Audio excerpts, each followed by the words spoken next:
Hello ladies and gentlemen, uyu munsi twongeye twagarutse, noneho ni uburyohe gusa kuko tugiye kwinjira mu gice cy'ikintu gikomeye cyane kandi kizagenda kigira ibice bitandukanye. Uyu munsi tugiye kwinjira mu kintu cyo gusobanura amazina agiye atandukanye ndetse tukagenda tuvuga no ku bigiye biranga ba nyirayo mazina cyangwa se bakunze kuyagira. Izina rya mbere uyu munsi turi buze kugarukaho mu mazina turi buze gusobanura ni izina ry'uwitwa Aimable. Iri ni izina rikomoka ku rurimi rw'ikilatini, rikaba rikunze guhabwa umwana w'umuhungu, ndetse iri zina rikaba risobanura ufite igikundiro cyangwa se ushimishije. Ibikunze kurangwa n'abantu bafite ayo mazina ba Aimable ni uko bakunze kurangwa no gufata ibyemezo, bakunze kandi kuba ibihangange, bagira ubumenyi ku bintu bitandukanye, ndetse baha agaciro amarangamutima kurusha ibintu, kandi bagira gahunda mu byo bakora. Iryo ni izina Aimable. Ku mwanya wa kabiri rero dufite irindi zina, ni izina ryitwa Deborah. Iri ni izina rifite inkomoko mu rurimi rw'Igiheburayo risobanura umugore w'umunyamutima.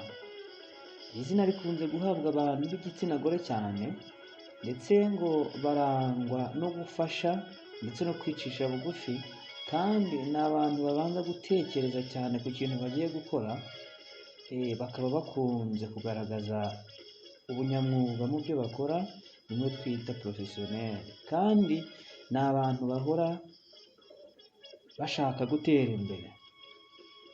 Iryo naryo ni izina twagarutseho ryitwa Deborah. Dufite irindi zina, ni izina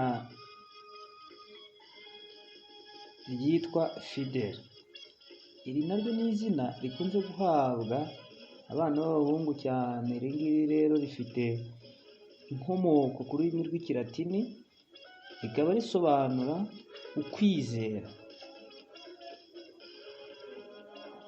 Abantu bakunze kugira aya mazina bakunze kurangwa no kugira amatsiko cyane,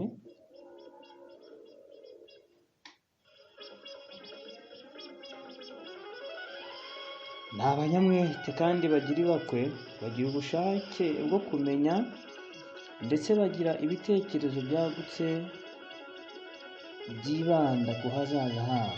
Aha ni naho ariho hakunze kugaragarwaho n'abantu bakunze kugira iri zina. Aha niho tugarukirije agace kacu ka mbere ko gusobanura aya mazina. Habaye hari izina wifuza yuko twagusobanurira, nta handi warishyira ni muri komenti. Gusa nkwibutsa yuko byinshi tuvuga kuri aba bantu bakunze kugira aya mazina bihura cyane 90%. Nawe ubaye rero wifuza yuko hari ibyo twagusobanurira, karibu ni muri komenti, dukomeze tubane. Ciao ciao.